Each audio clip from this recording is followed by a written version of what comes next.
중입니다. So make sure you keep your eyes on both of those as SKT early on moving 4 members towards this red buff, and we could have some biffo very early on in our first group stage match. You and Me has been utilized as the red buff is down to half health. SKT just a bit of a drive-by at the moment. Effort almost in a dangerous spot as we've got 4 versus 3 guys. Everyone diving on in. Broxah has taken the red, but can Reckless survive is the question. The You and Me has been used as first blood. Goes to Faker. He gets the resets and over the wall. Broxah, oh, that Q. So damn close from cleared. You need him. Well, Effort might be meeting 3 people underneath this turret, which may not necessarily be exactly what There's he wants. the TP. Yep, Teddy going to be teleporting towards the bottom side, but you've got it happening from Khan as well. Can they find Reckless? The You and Me's there, but there's the cannon barrage. The ultimate from Teddy at exactly the right time as Effort flashes out of the way. The bait is beautiful. 3 kills for SKT. Yep, Faker is going to move towards his top outer turret as well, just to try and defend, but it's a lot of turret plates like you were talking about, but can he actually stay alive? It's the exhaust that comes down, has to get into that brush, but he is going to be fine, I think. Is Faker just going to dive out of the way because the Realm Warp was coming in? Fnatic recognize that the Rift Herald's probably being taken, that they want to trade objectives, or they frankly just don't know what's happening and they're on the wrong side of the map. They were trying to set a trap for this guy, which Nemesis is trying to look delicious, but he's not going to get him. And this is Faker actually starting that fight without the rocket jump The that we correct saw. moves for their composition, and you see them setting up for the arrival of the Dragon. Fnatic very much can make this big turnaround. They have the item completions we are looking for. That Trinity Force on Gangplank is done. Bwipo can actually hit extremely hard.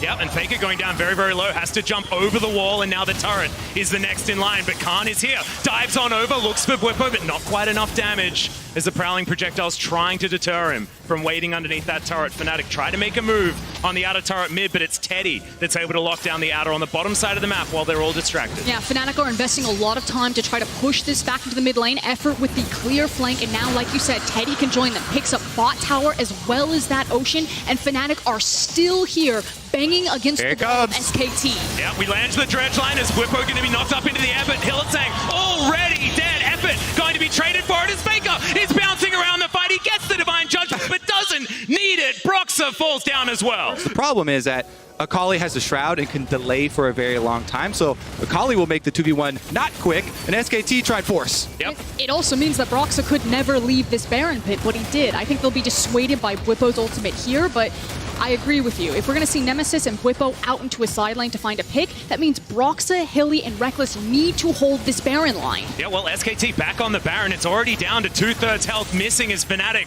are going to move in and SKT back away. Not wanting to 50-50 this one.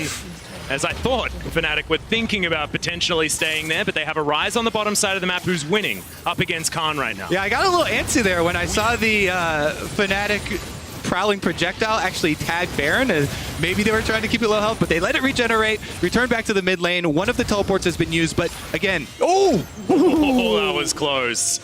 Prowling projectile only 20% slow now, so Effort not going to get caught out of position in any rough moments there either. So, bit of a reset. SKT moving down the river, trying to catch this pesky Rise. Realm Warp's going to be there, and Buster Shot would have knocked him out of that, but Nemesis is able to get out. Check out mid lane. R button, yes, we found Effort taking a lot of damage. He's got the Aftershock, but that's going to wear off. He's just dead, and Teddy didn't want to use his ult on him as Khan dives on forward. We still have the Divine Judgment, but it looks like they don't even use it. Finally, it comes down, and that's 2 kills for SKT. The jump forward, the resets from Faker, as now Clit has found Nemesis, the 1v1. It's a dangerous one for the Lee Sin, but he still wants it. Oh! Outplays him, Faker, trying to chase, but he's not even going to get there. For so damn long. But there is not even 1,000 gold in this as SKT start up another Baron. But here comes the other TP, because again, it's about this balance of game. SKT just want to grab as many cooldowns and resources away from Fnatic. They're going to keep running this exact same play. Shove mid, start the Baron, force Fnatic to respond. They do not want to give time for Rise on this side lane. Yep, Nemesis is still the hope for Fnatic. His teleport is ready. They're trying to delay as long as they can. Yep, Teddy's taking a fair bit of damage to start this one off as Effort throws down the depth charge once again. They're going for it. There's a heck of a lot of DPS now down onto Reckless, but he's so tanky as Effort goes down very, very low. Teddy relatively low as well, but it's still SKT that are coming out on top. Faker trying to stop the escape routes, but it's not going to be enough. Double kill now for Reckless as he throws in the ultimate, but does he have enough damage? I think the answer might be no, as Teddy is well and truly ascended, and Faker has now found the Garen. Both the Garen and the Yumi now in trouble. He flashes out of the way though, and the shutdown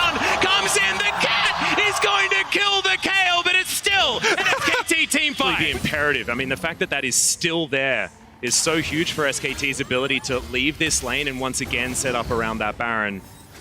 Fnatic looking for effort as Spotted out. SKT, yep, they've dived on it once again. Cannon Barrage utilized one more time as there's the ultimate out from Teddy to answer the final chapter, but Red still has closed the distance here. Teddy's still alive though, he's got so much health, but no, it's going to be the Void Rush that finishes him off, and now the Gangplank takes down the rest of the bottom lane. Faker in position though, he'll have the AoE. He's legendary on this Tristana. Hylissang trying to get the work done, but he can't do it. Finds Broxah, and now they're gonna try and get out of here. Yeah, he's got Hylissang on him. Gets him with the... Yeah, picks up the Q. The Resonating Strike going to bring them back as Clit goes golden. Now Khan is going to close the gap. He's chasing after Broxah once more as the Zoomies are helping speed this Rek'Sai away. The call, though, they still have Clit alive. They can go for the Baron. There's a Honey Fruit in the river to heal back up on. This pesky ward has been here so often for Fnatic, so they know exactly what's going on, but can they do anything about it is the question, and I believe the answer is going to be no.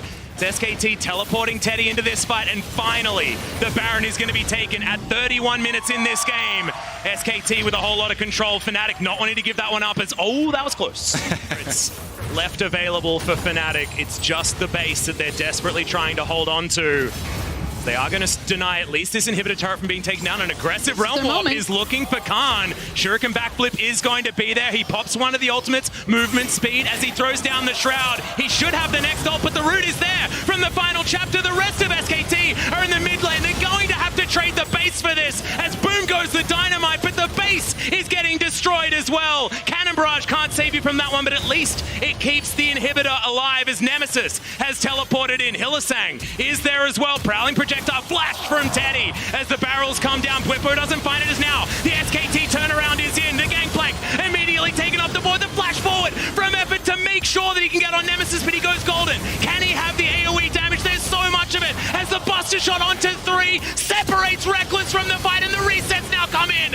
It's all about Teddy's damage, and Faker launching himself forward. Clit's there. Can he find the Q? He doesn't need to. They just want to take down these inhibitors, and SKT, a beautiful turnaround team fight. And now they've got alone time with the Nexus turrets here. Broxah and Hylissang trying to fend them off. Oh no, it's 1-2 and they're both dead. Teddy picks up a double to end it. 5-2 and 13 for the Kayle as the Nexus falls for the first time in the World's Group stage, and SKT reigns supreme.